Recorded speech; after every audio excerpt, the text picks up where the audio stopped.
A student asks, when you state that we are not our body, mind, or our emotions, are you really referring to a truer essence like spirit, soul, or being of light that isn't in the physical form? What I'm referring to with non-self is the truth that there is nothing at all that we could actually call a self. And that is apparent when we practice mindfulness and get strong enough mindfulness that is able to see things arising and falling, at least for a short period, moment to moment. Because we'll see that one moment is conditioned by a past moment, but that there isn't anything continuous making its way from one moment to the next moment.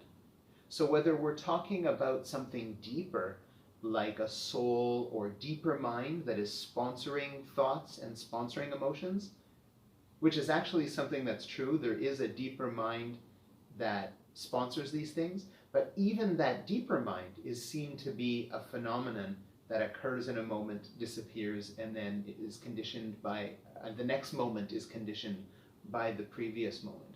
So all there are sets of causes and conditions for things to be, and then they arise and then they fall away, and then there's another moment that arises and falls away. There isn't anything that you can grab, anything solid, anything substantial that can be called a self.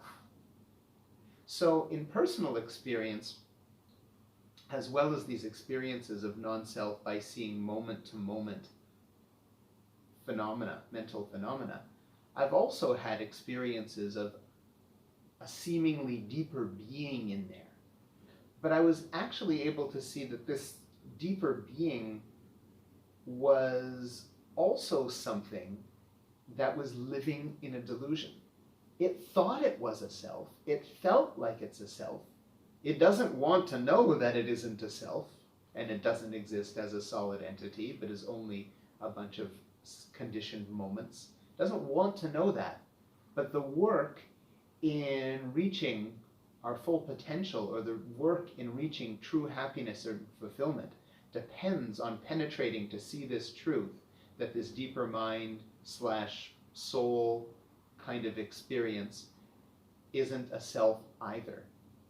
So the practice goes quite deep in that way, where we can actually get to a point where not only are we confused that our thoughts are who we are and our emotions are who we are, but even when we get to see that this deeper thing inside is also deluded that it is a self.